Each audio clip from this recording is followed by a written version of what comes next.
Did it. You know what? I almost forgot them trays. Last thing Brooke told me was before I come over there, don't forget the trays. And I got about, I don't know, halfway, and I said, I forgot the trays. And Brooke talking about the harvest right trays because we got calendula that need to be harvested and freeze dried. But before we do that, let's check the eggs. Since it's been warmer weather, these guys right here might be hatching. So let's look and see what we got.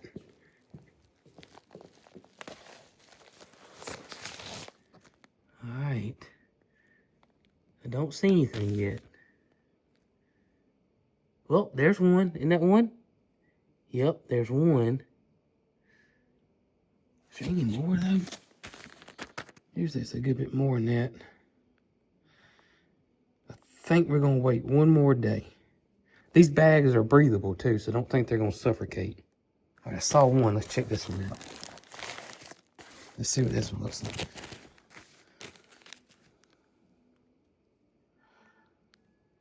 All right, I think we're gonna wait one more day. I think tomorrow is gonna be the big day. We'll be putting these out. I only see one hatched out in this one. If you remember last time, they were everywhere. So we're gonna wait one more day.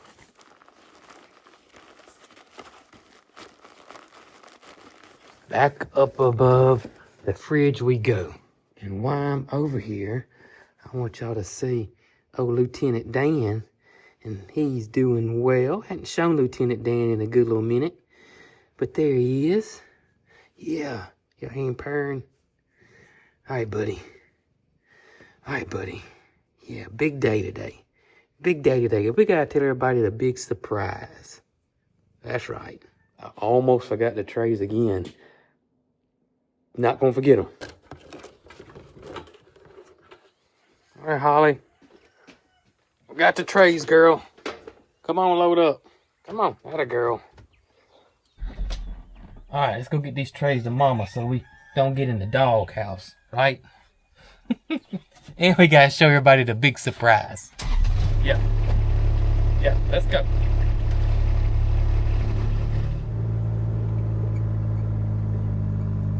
Right.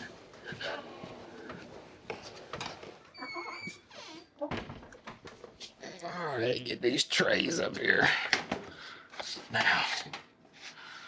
Now.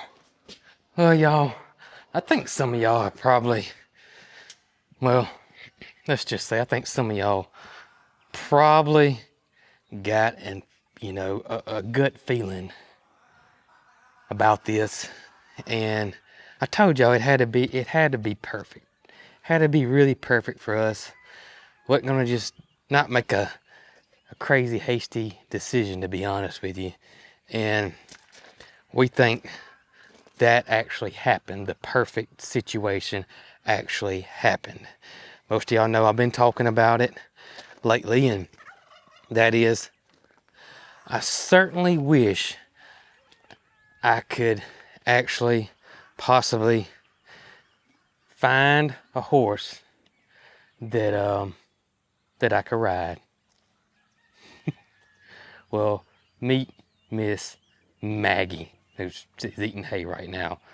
Total sweetheart. Maggie is our new horse here on the farm. I've been telling y'all I've been wanting a good riding horse.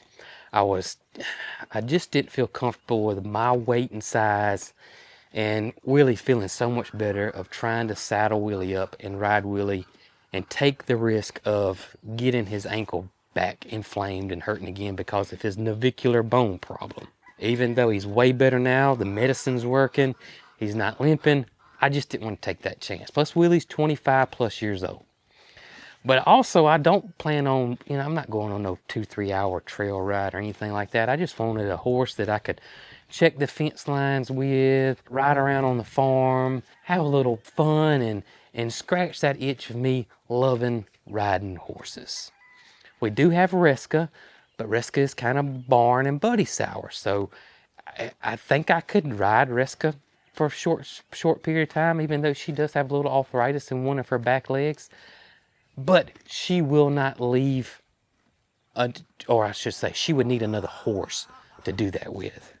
And, not being able to ride Willie, So in Resca, you know, being in her early 20s and having that little bit of arthritis and being Buddy and barn sour, I just didn't want to. I didn't want to put her through the stress of breaking her of being Buddy and barn sour, and I've been kind of putting feelers out for the perfect horse, and I think we got it in Miss Maggie right here. Maggie is a 15-year-old gaited paint horse. Extremely sweet, extremely docile. Just loved her when I first saw her, to be honest with you. I did. I fell in love with her when I first saw her.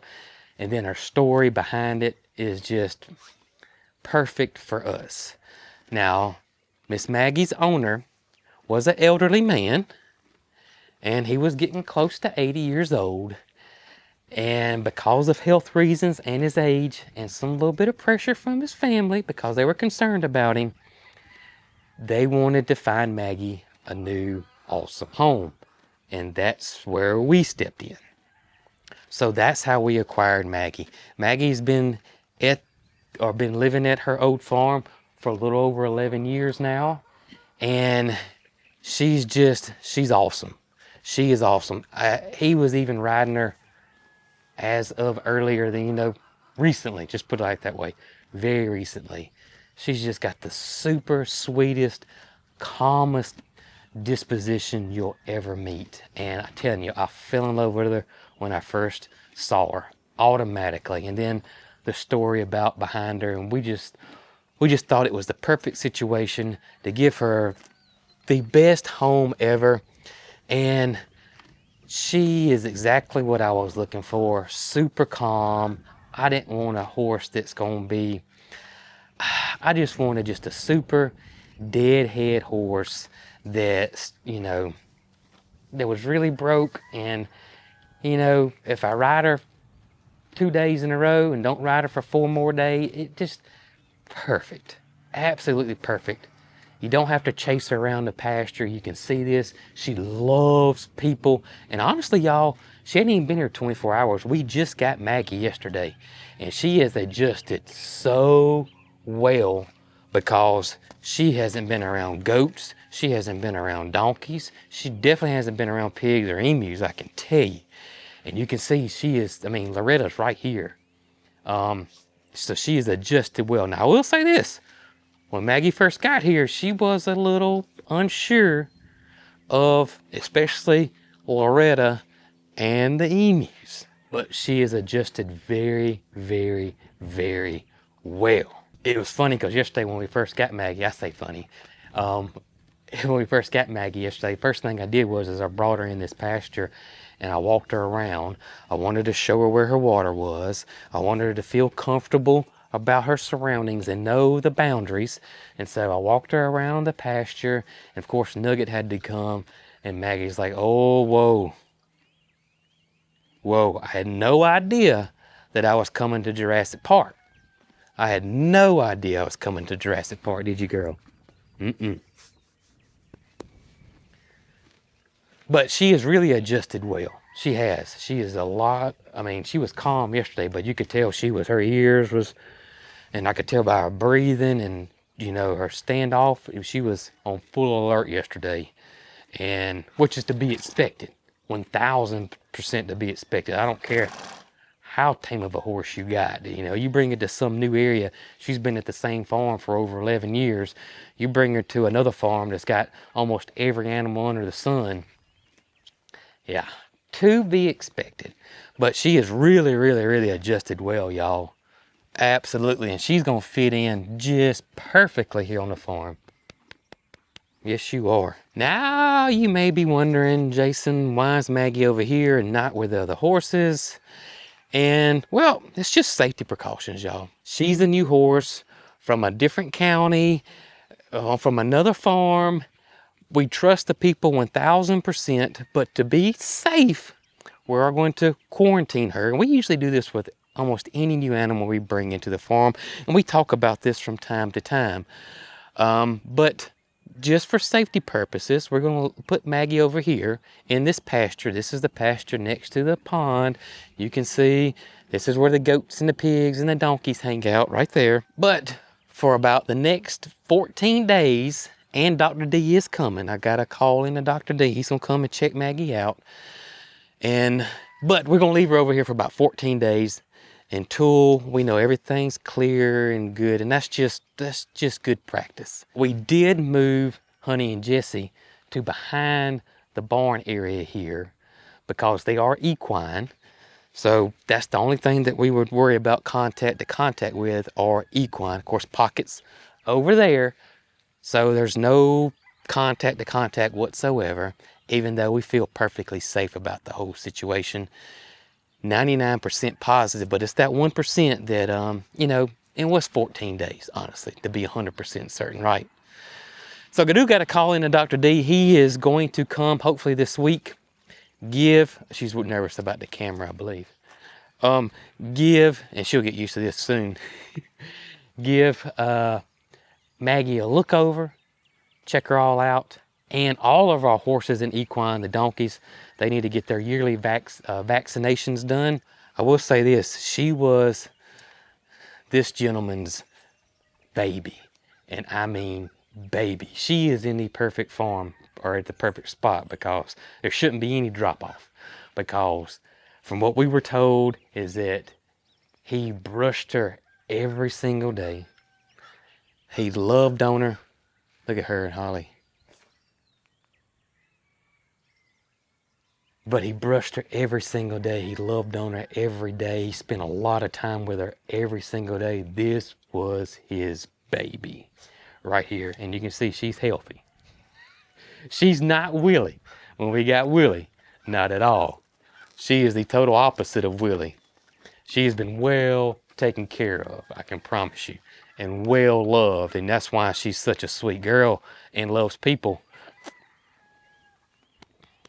Yesterday evening when we brought her out here, Brooke's mom wanted to come see her because Brooke's mom loves horses. And she walked over here and Maggie immediately went straight over there to Brooke's mom and greeted her. So she is going to be, I mean, she loves people. She's in the perfect spot. She's used to being loved on. She's at the right farm, I can promise you. Hey, She's sweet, isn't she? She's a sweetheart. She's puppy dog personality, that's for sure. Definitely puppy dog personality.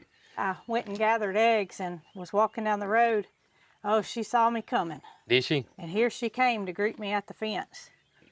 Yeah, she's not going to be hard to catch. I don't think so. And then I went from the stand to put the eggs up, and she walked with me all the way down the fence line. Yeah, she's going to be perfect.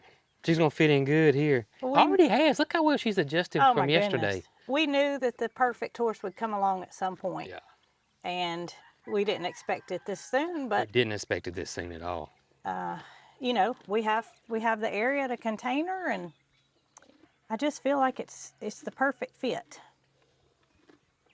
Nobody's acted up horse-wise. No, not at all. Everybody seems... of course, Pocket wants her to know how mighty she is by being vocal, but Maggie, you're a sweetheart.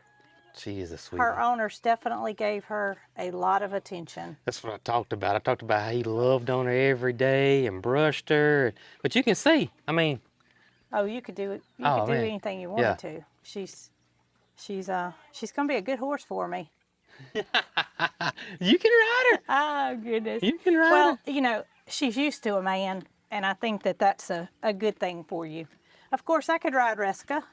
That's what I talked about earlier, that, you know, Resca is rideable as long as you don't ride her hard. Oh, yeah, we're not going to trailer her up and take her to the mountains. No. But I couldn't ride Resca because another horse has got to go. That's right.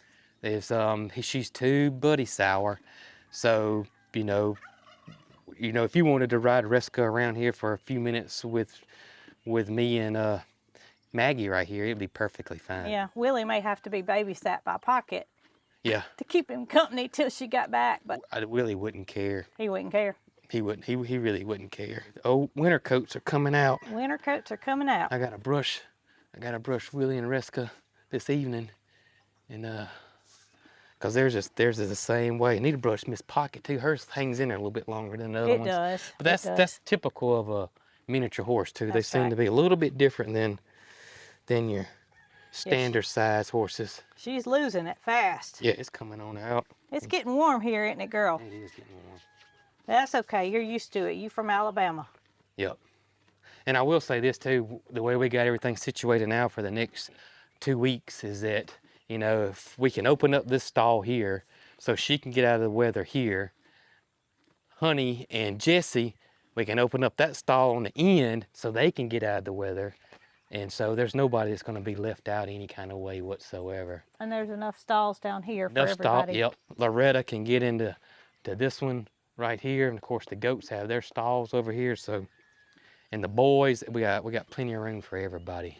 And that So it's part all of gonna the be good. pasture over there is completely shaded until about Yeah, mid-morning. you're right. And then the sun comes over here and it shades on this side. Yep.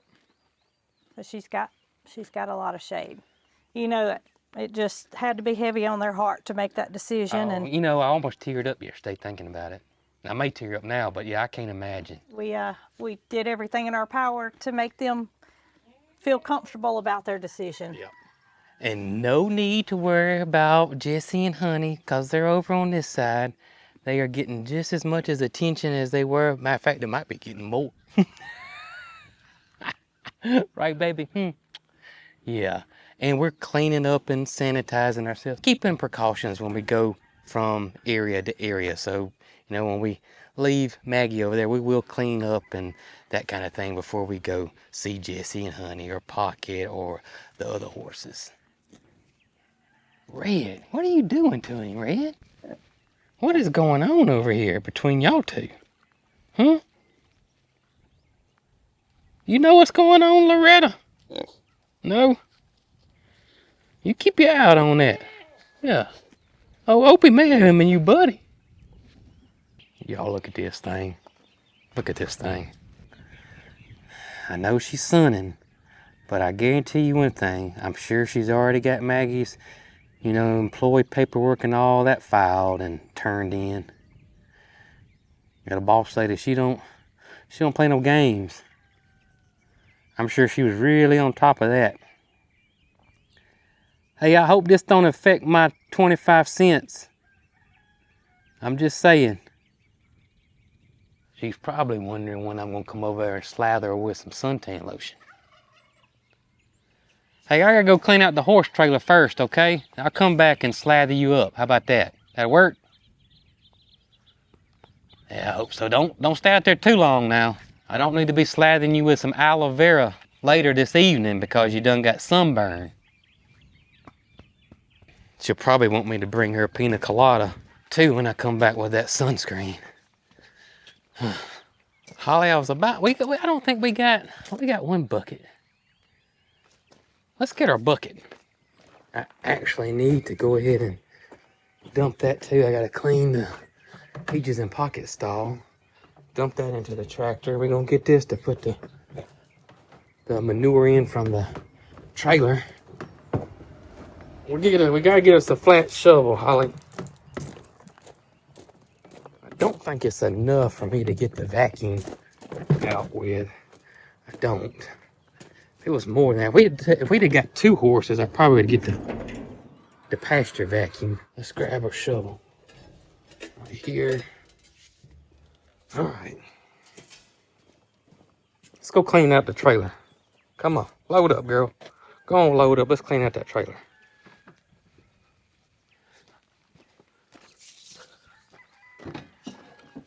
Now, you think you can hold that shovel? At least hold the bucket for me while I clean out the trailer, okay? Good deal.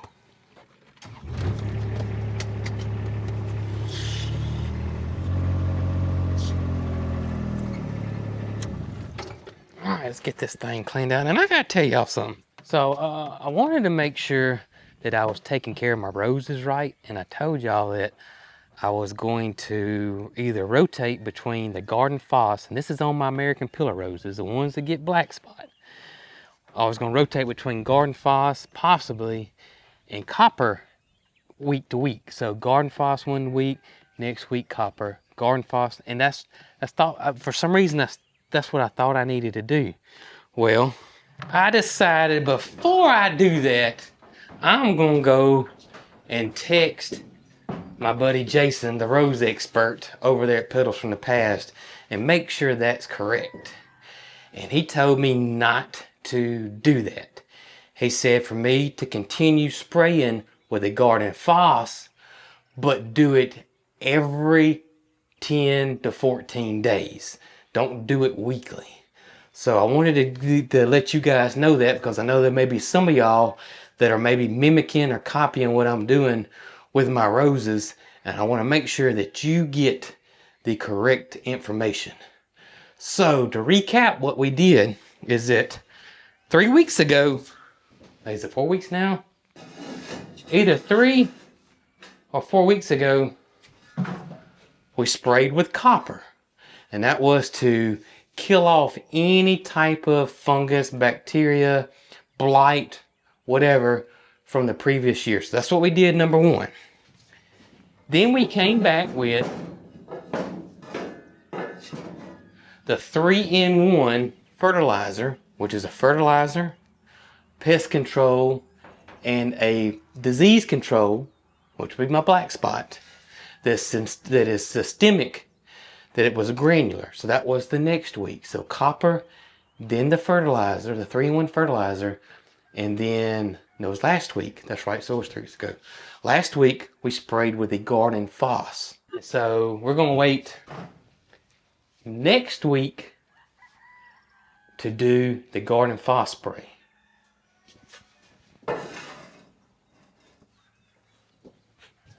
But I wanted to make sure that you guys knew that. Now, this evening, we got some fruit trees we need to spray for fire blight, and I'm going to show you exactly what we're going to do with that.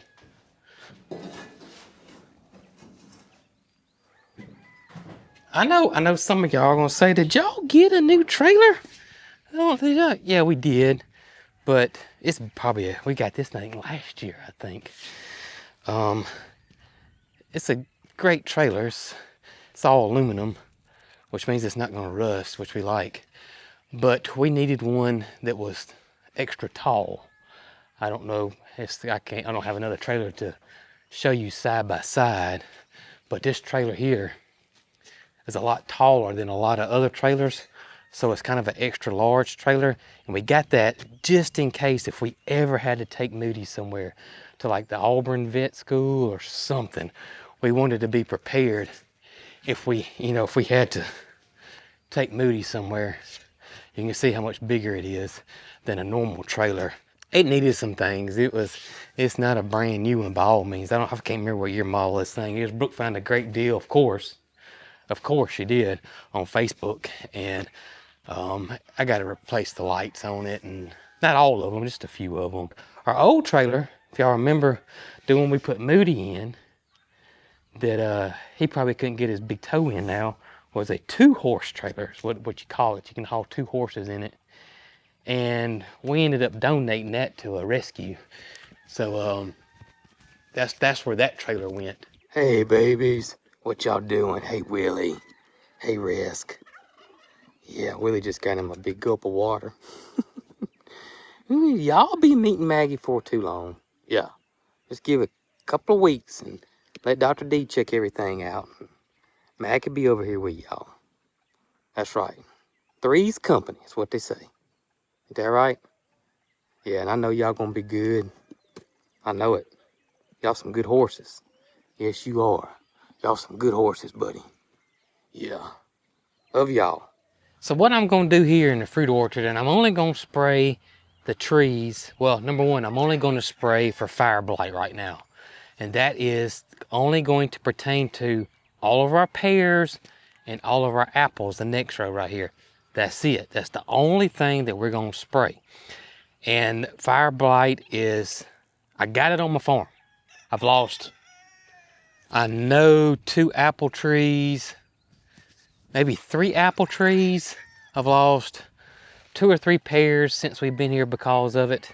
I kind of know how to get a sort of handle on it now and what to do when I do see it. And I've talked about that before in the past, but I don't think I've shown y'all the early treatment and as to what I'm doing and why and all that kind of good stuff. And so this is what we are doing for the fruit orchard right now. And that is when either the pear or the apples are giving me 20% or more blooms, I'm going to spray the blooms. The way fire blight works is an insect will have the fire blight disease in it, come through, stab the bloom, and it transfers the disease to that tree, and then it goes to the other tree, and that's how it spreads. To prevent that, you use a fire blight spray, and this is the one that I use, and this is the one that Jason at Petals from the Past told me to do. And we're only going to spray during blooms. Once the blooms are gone, we're done. Okay, so it's not a whole bunch of spraying. But every 3 to 5 days, I'm going to repeat the process. If you don't have fire blight, then you don't have to worry about this. You know, I always say all the time, do what's best for you. And each farm, homestead, home gardener, everybody's different. Everybody's got different situations and different things they have to deal with. So I'm just putting this out here just in case I can help somebody that deals with similar issues that I deal with. So we're going to spray with this evening. We're not going to do it right now. It's too hot. We're going to wait till the sun starts settling, and then we'll spray. Either early in the mornings, remember, spray always early in the mornings, late in the evenings. I prefer late in the evenings, but you can do what's better for you and your schedule. Hey, listen, I'm not going to lie. I'm kind of happy you inside, you know, and I didn't have to rub you down with baby oil. I am. And I know I know I said earlier that you probably may want a pina colada, but that'd be your call if you want to, you know, pull the trigger and turn that milk room into a wet bar. That'd be up to you now. You hold the key to the petty cash drawer. Yeah. Just as long as, well, you know why. You know why. You know what I was going to say. You knew exactly what I was going to say. Yeah. Oh, piggy loving. Yeah, oh, piggy loving. Oh, goodness. You know, everybody loved your little squeaky toy sound you made the other day. I don't know where it was that I scratched you that caused that. But I ain't hit that spot. You must have to be standing up for me to get that, huh? Huh? All right, sweet girl. Enjoy your rest. And I got some things I gotta go do, okay? Here on the farm. That don't include spending money.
Hey, I appreciate y'all being sweet to the new member of the COG squad here. I really do. Y'all being really, really good to her. Yeah, y'all are. Y'all should be proud of yourselves. Even Loretta, who's, well, asleep in that stall over there. Was asleep in that stall. Goodness gracious. But y'all are doing well. Yes, y'all are. Thank y'all. Well, y'all, thank y'all so much for hanging out with us today and meeting the new family member here on the farm, Miss Maggie May. Hope y'all have the best day ever today.